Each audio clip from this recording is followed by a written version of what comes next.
Okay, so once again we will begin with the recap. This is kind of like a summary and an important summary, because we are going to move to some other part of error control coding in this class. So let me just quickly summarize this. So suppose you have C being an NKD code.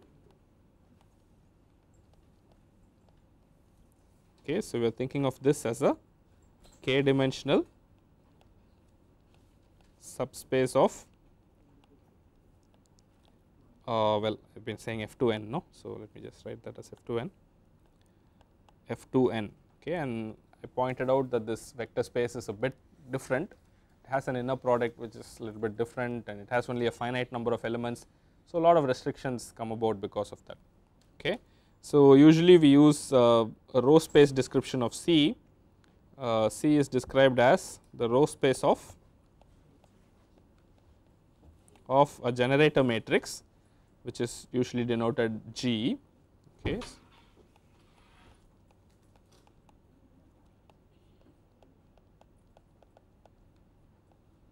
Okay, and we think of G in systematic form. If it is not in systematic form, what can you do? You can do Gaussian elimination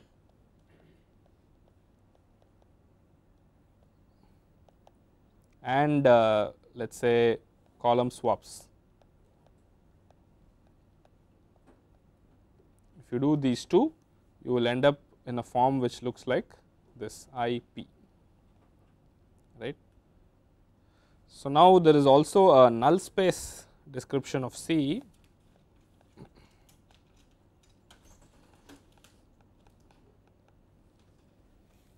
Okay, it is a null space of a parity check matrix, which is usually denoted H, and we know in systematic form H is going to be P transpose I. Okay. So the dimensions are crucial here. Dimension of G is k cross n, dimension of H is n minus k cross n. K is the dimension, the rank of G and all is interesting and all that. So hopefully that's you remember that. Okay. So an interesting property is, for instance, that GH transpose is a 0 matrix. Okay, it would be what dimension? K cross n by n minus k. Okay, so that will be the dimension of the 0 matrix. So okay, so that's all about n and k. I don't think I want to add anything else. And then D is the minimum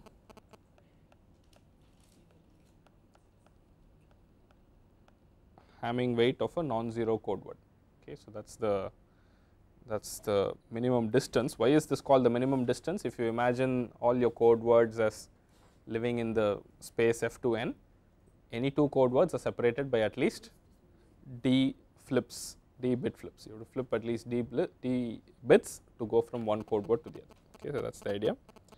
This is the Hamming weight, and there's a Hamming distance also defined between two vectors.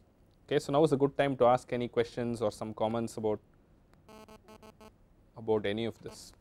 Okay, so we also saw a relationship between D and the parity check matrix.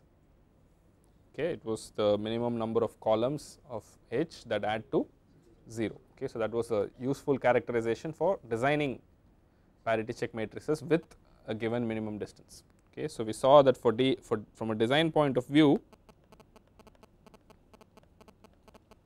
D equals 3 and D equals 4 are fairly straightforward and simple.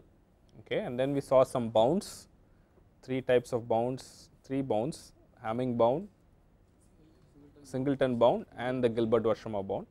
And we saw that gives you an indication of how good your D is for a given n and k. Or you can ask any other question: for a given n and D, how good your k is. Okay, and for given k and D, how small your n is. Okay, those kind of questions are answered by these bounds. Okay, so we'll see as we go along that D equals 5 onwards becomes non-trivial. Okay, so you have to use some interesting construction. The most popular construction uses finite fields and PCH codes and Reed-Solomon codes, etc. Okay, so that's the most popular construction. We will see that as we go along. So we need to learn about finite fields before we go there. Okay, So, that is one part we will pick up from there soon enough, but before we go there we have to revisit, not revisit, actually visit two other blocks in the block diagram that I drew in the very first class. Okay, if you remember the block diagram I drew in the very first class, we had an encoder,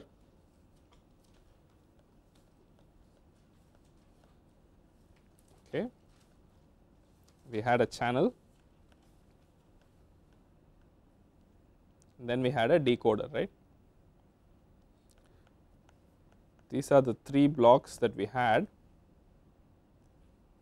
Okay, so you have a message M which gets encoded into a code word C, and the channel produces some output, and the decoder has to produce an estimate of the message. Okay, so you can call it M hat, okay, or it can even be C hat. Okay, so since we are thinking of the encoder as a one-to-one mapping, you can either produce C hat at the decoder or M hat at the decoder. You can go from one to the other without any problem. For instance, if your code is encoding is systematic, then even if you produce C hat, M hat is simply the first k bits of C hat, it is not a problem. Okay. So, this block we have seen a little bit. Okay, we are going to see these two blocks briefly in this lecture. Okay. So, we will see one model which is called the binary symmetric channel. It is a very popular and simple model.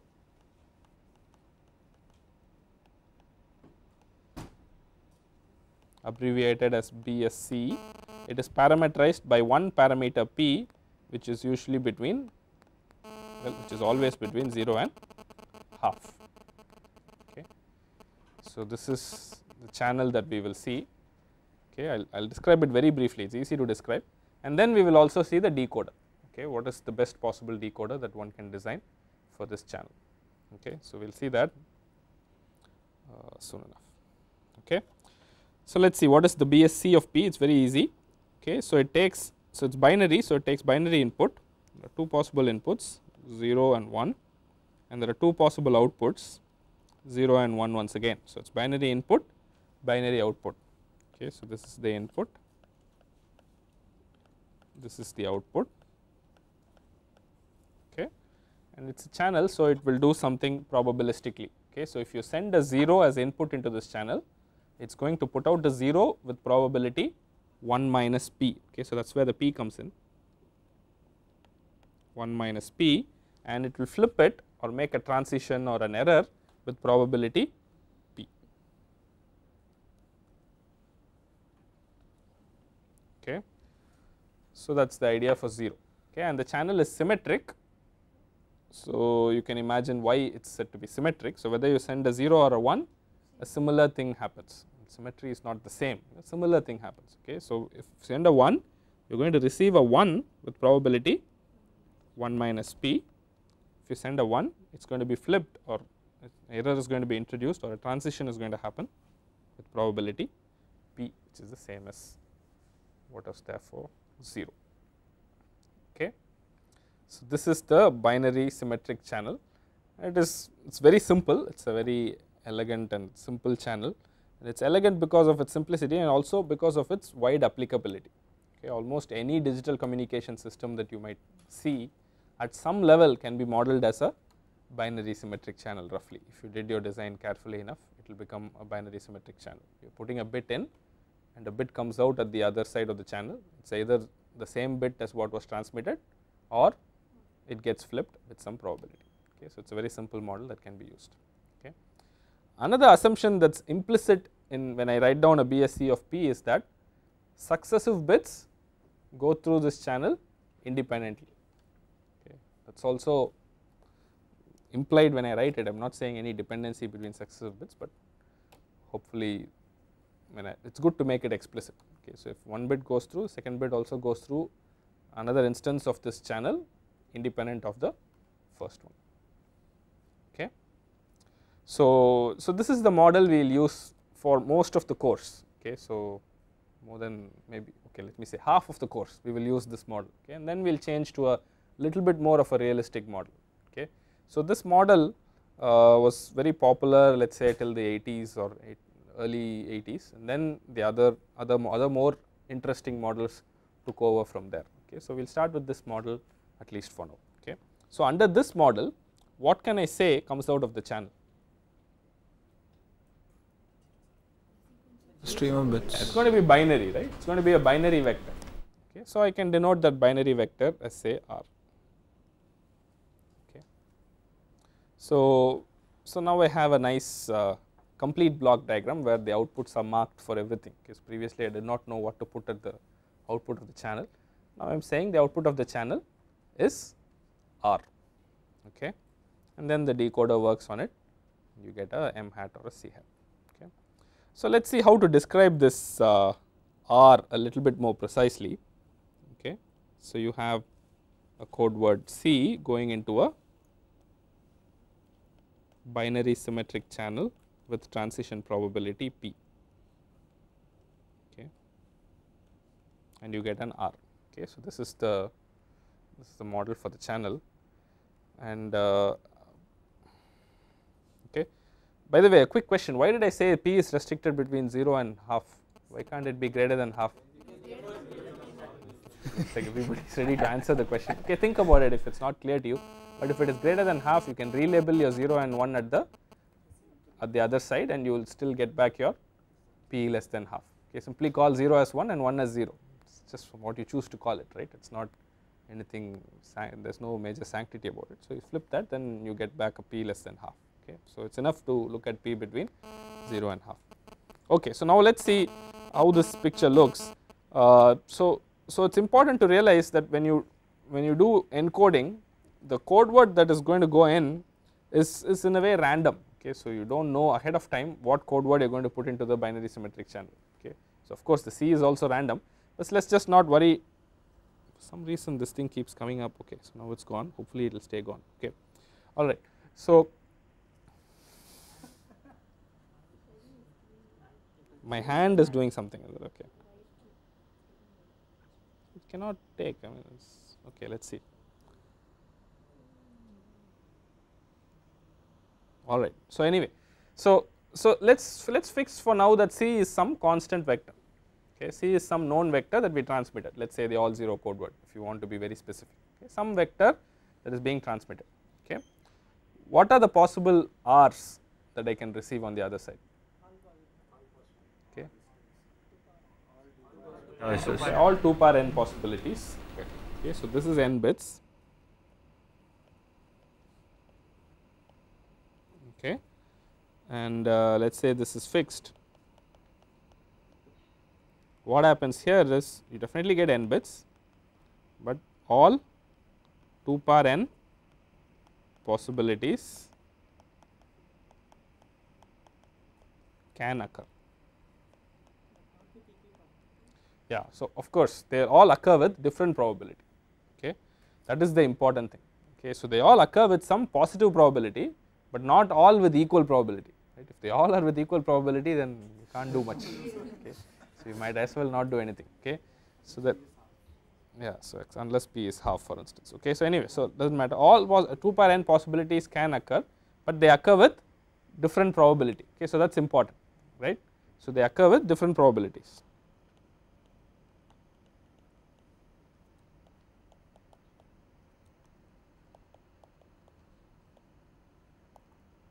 Okay. So, it seems like a very simple thing right now, but I think you should try and understand exactly how it works. So, the next question I am going to ask is, how will you characterize that probability?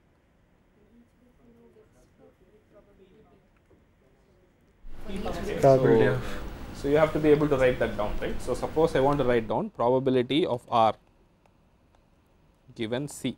Okay. So, this is what I am talking about here, right. So, notice here this is very bad notation in terms of probability. You can't write probability for some general vector. So, wherever you need random variables, you have to imagine them as random variables. Wherever you need constants, you have to imagine them as constants. Okay. So, it is a good notation, it is very intuitive, but it is not very precise probability notation. Okay. So, we will do such things throughout this course. Okay. So, I am going to assume you are comfortable enough in probability to understand what it means when I write probability of R given C. Okay. So, given that the transmitted code word is fixed at C, it goes through a binary symmetric channel, what is the probability that you will get a vector R as the output of the channel? Okay.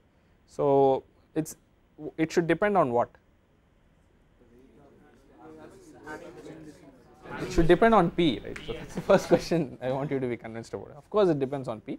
It also depends on how many bits have to be flipped to go from C to R. Okay. See, R is a constant vector, C is a constant vector. R and C will agree in certain positions, they will disagree in certain positions.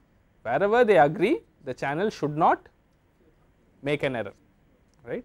Channel should send it through with probability what? 1 minus P. Okay. Wherever they do not agree, the channel has to make an error, only then you will get that R, okay, and that happens with probability P.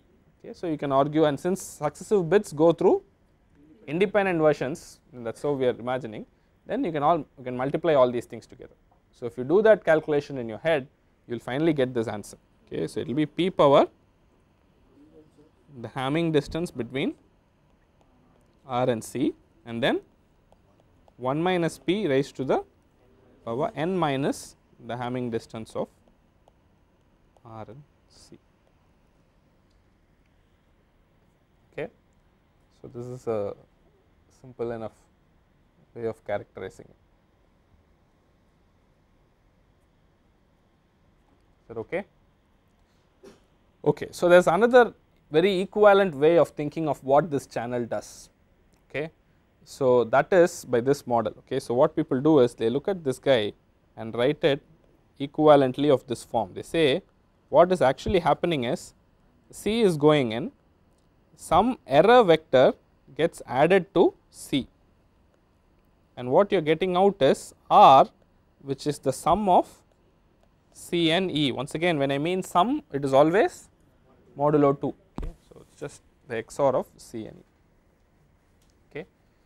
So, now this is a very equivalent way of viewing this picture. Okay. So, here you are viewing it bit by bit, here you are viewing the whole vector together as one. Okay. So, now what is E? E is error. So, E is a binary vector, n bit binary vector. Okay. And it, okay. So, that is the thing, again E is very similar to this n bits. Okay. So, E is n bits. What are the various possibilities? All 2 power n possibilities happen, and they all happen with equal probability or not? Different probabilities in general. It depends on P. P is half, then they all occur with equal probabilities, but usually P will not be half. Okay. If P is half, the situation is really bad. Okay. You can't do anything. So, usually P will be a very small number. Okay. So, 0.1, 0.01 kind of thing. Okay.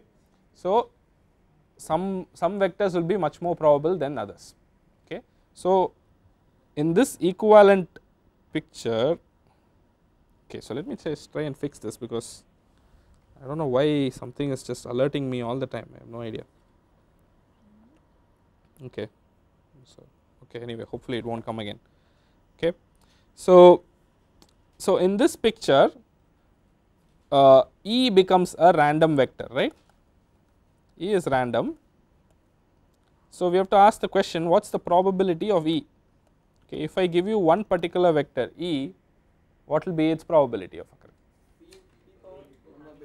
Okay, so you have to write it as P power Hamming weight of E times 1 minus P power n minus Hamming weight of E. Is that right? Okay, that seems simple enough.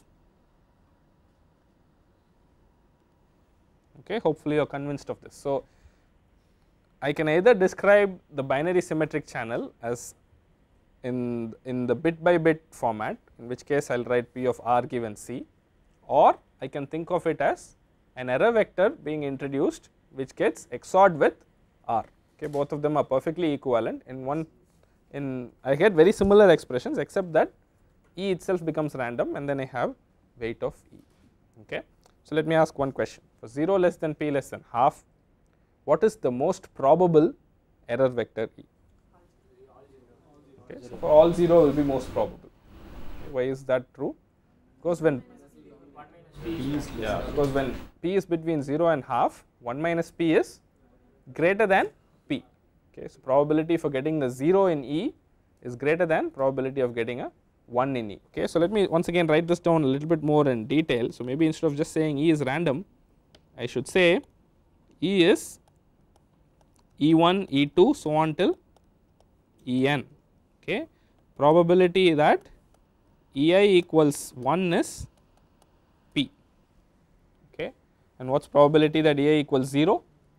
1 minus p, and ei and ej are independent if I is not j. Okay, so that is the idea.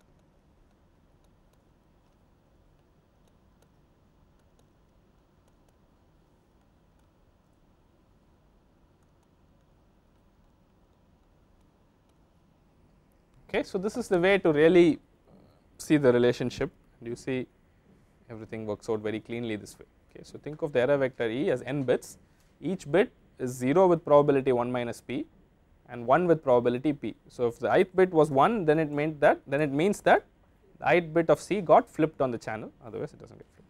Okay, so it is very simple ideas here. Okay, so like I said, the most probable error vector E is the all 0 vector. After the all 0 vector, what is the most probable?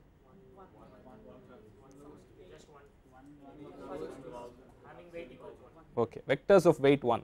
Okay, so error vectors of weight 1 are the next most probable. After that, error vectors of weight 2, etc., etc. Okay, that makes sense in a physical channel, right? If you design the channel well, in most cases it won't make errors. Okay, if at all it makes errors, most likely it will make errors with weight 1, etc., etc.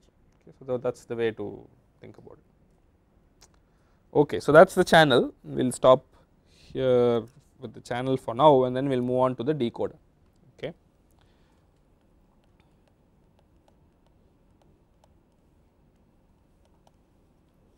Okay, so let me draw a picture first. We have M, which is k bits, then it gets encoded by an NK code. I will write NK code here, let us say NK code C, and you get a code word C, which is n bits, and it goes through a BSC parameterized by P, and you get a received vector R. Okay, so now I have decoder here. Okay, I will imagine that the decoder is going to produce C hat. Okay, C hat is an estimate of the code word C, which is equivalent to producing M hat. So we will produce C hat just because it is just easier, because C hat goes through the channel, C goes through the channel, and you get R. It is easy enough to get C hat first. That is the way to think about it. Okay.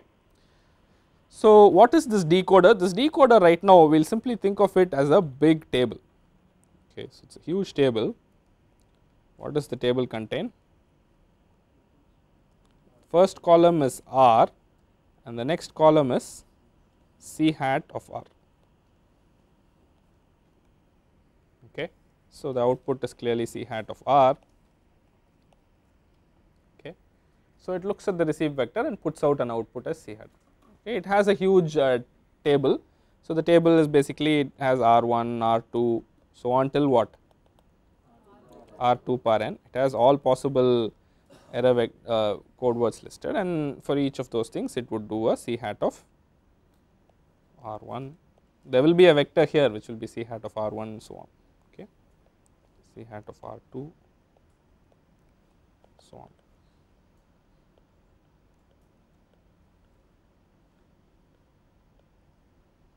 Okay, so this is this big ugly table.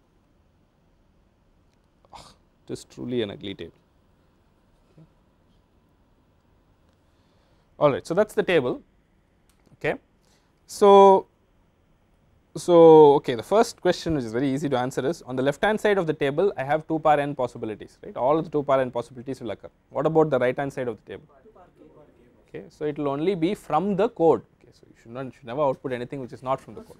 Okay, it does not make any sense. Okay, so you know definitely a code word was transmitted, that much you are guaranteed.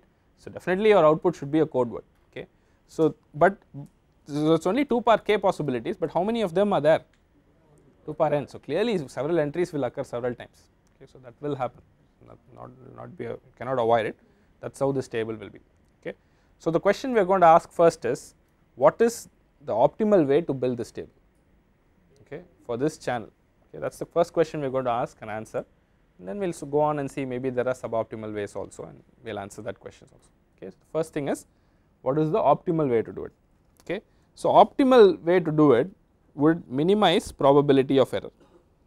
Okay. So, minimize over, I will simply say C hat, but remember C hat is a function. Okay. So, C hat represents this entire table. Okay. So, I have to minimize over C hat probability that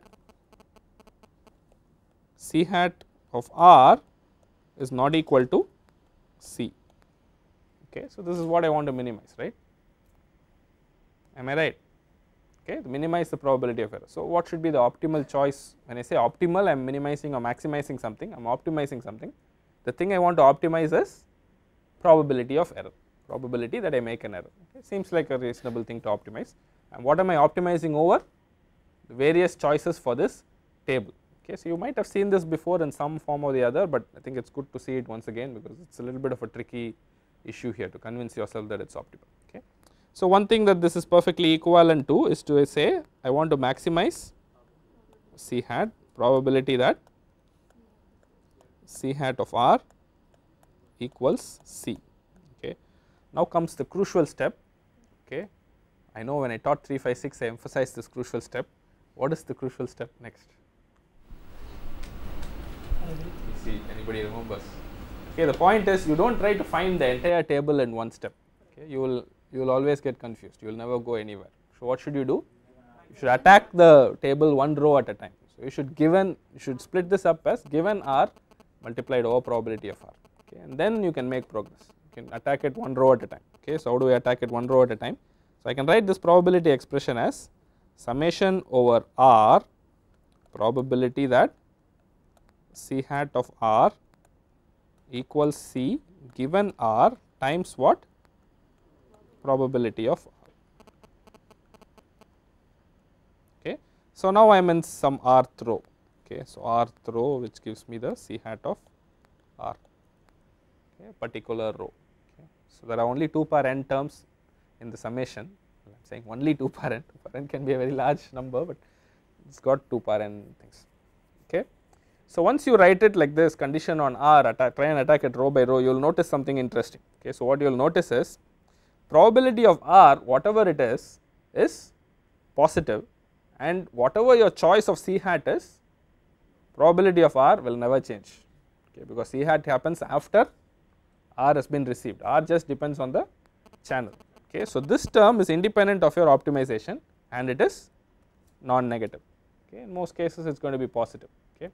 So, if you are maximizing this sum, it is as good as maximizing each of these terms. Okay. So, that is the next step which makes going row by row possible. Okay. Because this term is positive, okay, optimizing the decoder for maximizing the entire sum is exactly equivalent to maximizing this other term that is inside each of these summations. Okay. So, the way to imagine argue this is you can do it in several ways. One way is to say okay, let me not go there. Okay. So, we will just leave it like this. Okay. So, it is easy to just see it from this point itself. Okay. If you have not seen it before, think about it for a while, you will convince yourself. Okay. So, each of these terms has to be maximized by the optimal C hat. If it is not, then you can go to that particular row, change the decision, and find a new C hat which will have a strictly higher value for this objective function. Okay. So, that is a very simple argument to see that for the optimal C hat will also optimize each of these terms. Okay. So, easy way to see those arguments. Okay. So, once you see this, now I am simply looking at a particular row. Okay. So, all I want to do is maximize probability that C hat of R equals C given R. Okay. So, now I do not have to write C hat here, I will simply write C hat of R. Okay. So, this is the only job that I have to do. I am at the particular row, I have to pick the best C hat corresponding to that particular R that was received. Okay. So, now I use Bayes formula to turn this formula around. Okay. So, how am I going to turn this formula around? Probability of R given C equals C hat of R or C hat equals whatever, you write it in any which way you want, times probability that C equals C hat of R divided by probability of R. Okay. alright. So, once again if you want, go back to this table and figure out what am I trying to do. I am trying to find out what this vector should be, okay. What should this be? What are the possible values for that vector? Okay, they are from C. Okay, so this vector is from the code C. Okay, you cannot take it out from outside of that. You have only 2 power k possibilities for that. You are going to try all 2 power k possibilities and try and see which one of them maximizes this expression that you have here. Okay, so now you have moved from maximizing over the entire decoder to maximizing over only a choice of one code word for the particular row. Okay. So now let us come back and see here, as you keep changing C hat of R, what will happen to this probability? What is that probability? It is the probability that at the transmitter C equals a particular code word. Okay. How that is the same as the probability distribution on the message itself. Okay. And usually we will assume that this is uniform. Or equally likely, we will say at the transmitter the code word can be any one of the 2 power k possibilities with same probability. Okay, so that is an assumption we will make. Okay, so if you do not assume that, only some things change, it is a bit of a pain. So we will simply assume that. Okay, and the next question is, what about the denominator here? It is independent of C hat. Okay, it comes much before C hat. Okay. So what you can do under these two assumptions is drop the second term in the numerator and drop the denominator in your maximization without losing any optimality. Okay, so the same thing, what you have to do is max over C hat of R, probability of R given C equals C hat of R. Okay. So this is what I have to do to find the code word corresponding to a particular received vector R. Okay. I have to compute this expression for all possible code words and pick that code word which gave me the maximum possible value. Is that okay? Alright. So this is a kind of an ugly way of writing it. Another nicer way of writing it is to say C hat of R equals argument of the maximization of U in C, probability that of R given C is U. Okay, so this is a kind of a clean notation for the same thing. Okay, so it makes it a little bit more elegant to look at. I vary U over all code words in the code and compute probability of the particular R. Remember, R is fixed now, I am at the particular row, R given C equals U, and then pick the argument that gave me the maximum probability. Okay, and that will give me the C hat of R. Okay, all right. So this is an optimal choice. Okay, so now for the BSC, what is this expression? Okay, we wrote that down just now, right? Just now we wrote that down. So let me just use that. Okay, so we have for C hat of R, argument maximization U in C, probability of R given U basically. Okay, R given U, and that is nothing but p to the power Hamming distance between R and U times 1 minus p to the power n minus Hamming distance between R and U. Okay. So now I can do a little bit more of a minimization here. So I can say it is p by 1 minus p raised to the power Hamming distance R and U, okay, times what? 1 minus p to the power n. Now this 1 minus p to the power n has no role to play in the maximization.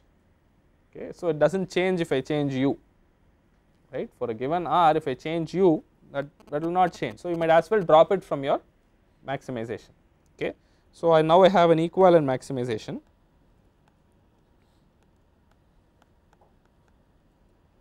Okay, so I have p by 1 minus p whole raised to the power dh of R comma U.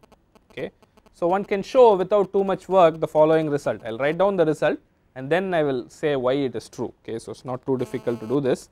you can show this is the same as argument of minimization over u in C, the Hamming distance r comma u.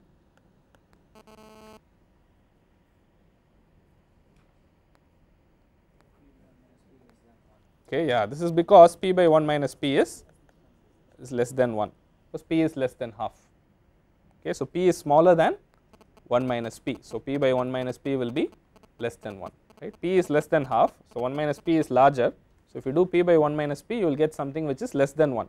Okay, so if you want this is less than 1, say something like 0.5. Okay, I have 0.5 to the power of x over all possible x, which will be smallest whenever x is smallest, which will be largest. I am sorry, which will be largest whenever x is smallest, because if I increase x, what will happen? It will only become smaller, because I am getting multiplying more and more by 0.5. So it is as good as minimizing the exponent. Okay, you can take log and show that log p by 1 minus p will be negative, so maximization becomes minimization. That is another way of doing it. Okay, if you take log, what will happen here? Get dh of r comma u log p by 1 minus p, and p by 1 minus p is less than 1, so log of that is negative, so maximization becomes minimization for dh of r comma u. That is another way of writing it down if you like. Okay, so this is c hat of r. Okay, all right. I think the display driver recovered from something very bad. Okay, so this is a formula which is worth mugging up. Okay, and I will do a pictorial representation here, which some of you might appreciate more. Okay, so you have F2n, okay, and you have your code words. Okay, the code words are the stars, and you have F2n, and you have a particular vector here which you have received. Okay, so this is your r. Okay, so maybe I should put an arrow and draw it out just to make it a little bit more clear. Okay, suppose this is your received vector r. Okay, you are in this table, you are building this decoder table, you have received a particular vector r. How will you choose the code word corresponding to r? You have to do this minimization. What is this minimization pictorially? It is very simple. You look at the Hamming distance from each of the code words, each of the stars that you have here. Okay, compute all of them and then find which is the smallest and simply say that is your c hat of r.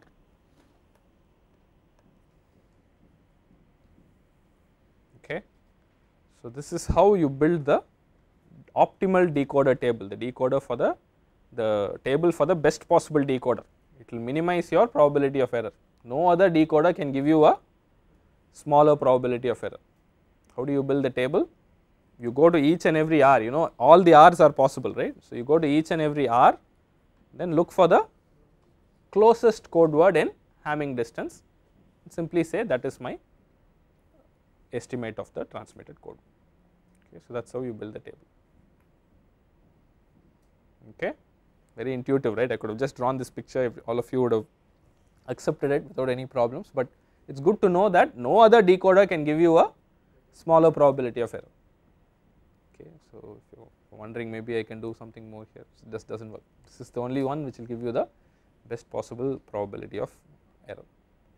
Okay, all right. So let us see some quick examples. Assuming the display driver recovers. Okay, so let us say here are a couple of examples. First example we will see is the 313 repetition code.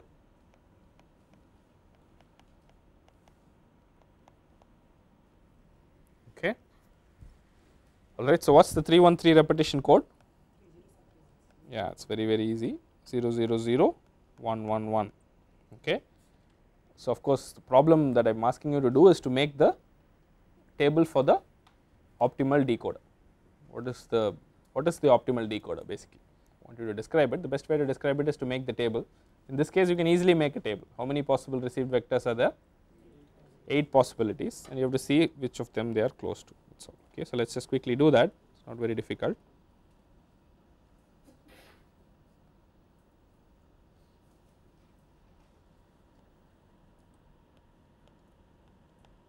Okay, so it is okay to drop the c hat of r. Okay, so I just wrote that down in the previous derivation for simplicity, for being explicit, but it's, you can see that just c hat is good enough. Okay, so let's write that down.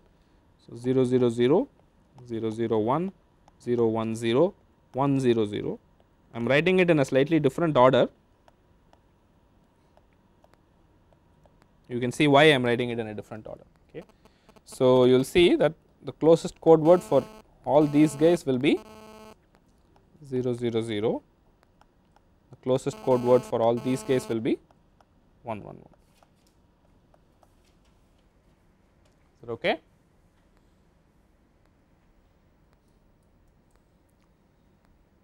Right. So if you were to implement a decoder for the 313 repetition code over a binary symmetric channel, the best possible decoder, how will you do it? You can implement this table at the receiver. Okay, so there might be much more easier ways of implementing this table. Not saying this is the only way to implement this table. You don't have to have a memory 8 and all that. What would you do? What would be another way of doing it? Simply have a 2-bit adder, okay, and see if the adder is 1 or 0 or 2 or 3. If the first bit of the adder works out to 0, then you just say, it's very easy, right? So you know in digital systems how to implement this table. It's very easy. Okay, it will require very few operations. You can do it. It's easily extendable to n comma 1 comma n. What will you do for n comma 1 comma n?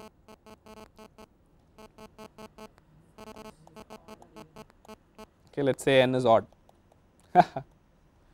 N comma 1 comma n. What will your decoder look like? It simply count the number of ones. If it is less than n by 2, you decide it is 0, all zeros. If it is greater than n by 2, you decide it is all ones. Okay, so it's easy enough for this code. Okay, simple. So let me just try and do a slightly more complicated example, just to show it can become a little bit more painful. Suppose I have a code with h equals. Okay, so I think we've been doing this code also quite a bit.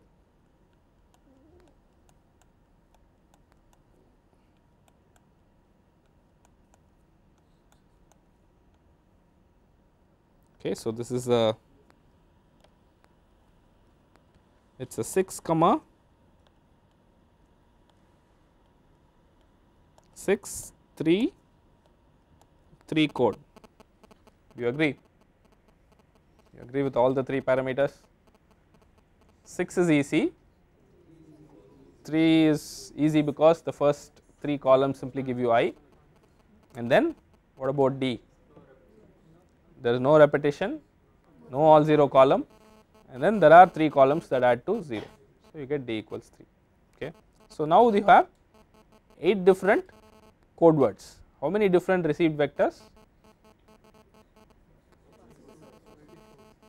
64 different code words. Okay. Already the table is becoming a little bit unwieldy, right. So you can't think of any simple logic by which you can implement it, right. So it seems like a little bit more complicated. Okay. It does not seem that easy. So if I throw out some simple things, you might be able to answer, but in general it is hard. Okay. So if I say, suppose I say R is 1 0 0 0 0 0, what will be C hat? Why should it, why will it be all zeros?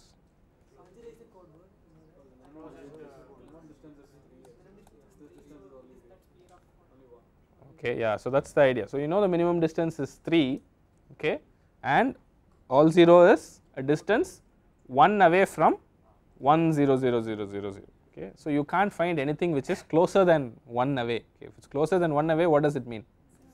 Yeah, by itself it has to be a code word. Okay, so what about another R? So let me give you another R, which I think is easy.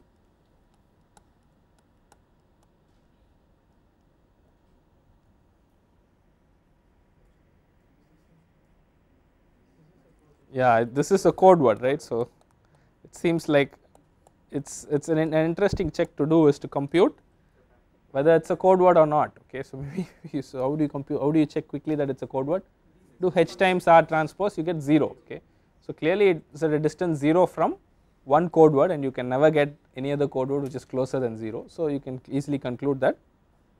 Oh my god, why is it saying all kinds of things? Cancel. I think something I'm pressing or I'm doing something. I'm not doing a right click, but maybe I'm doing it. So I have to, maybe I should disable the right click in this. Okay, anyway.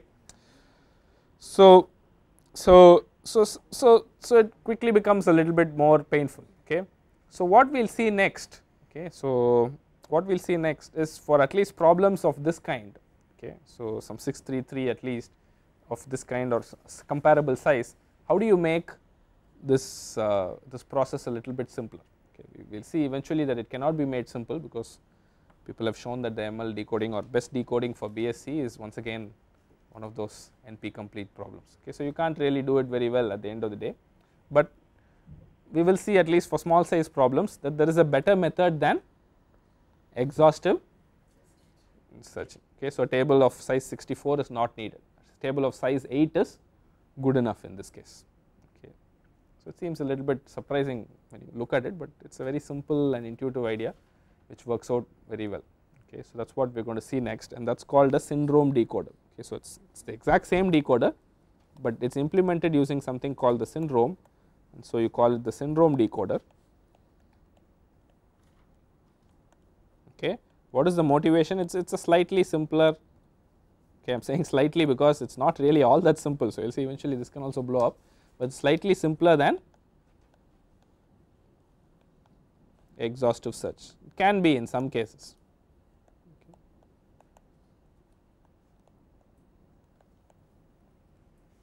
Okay.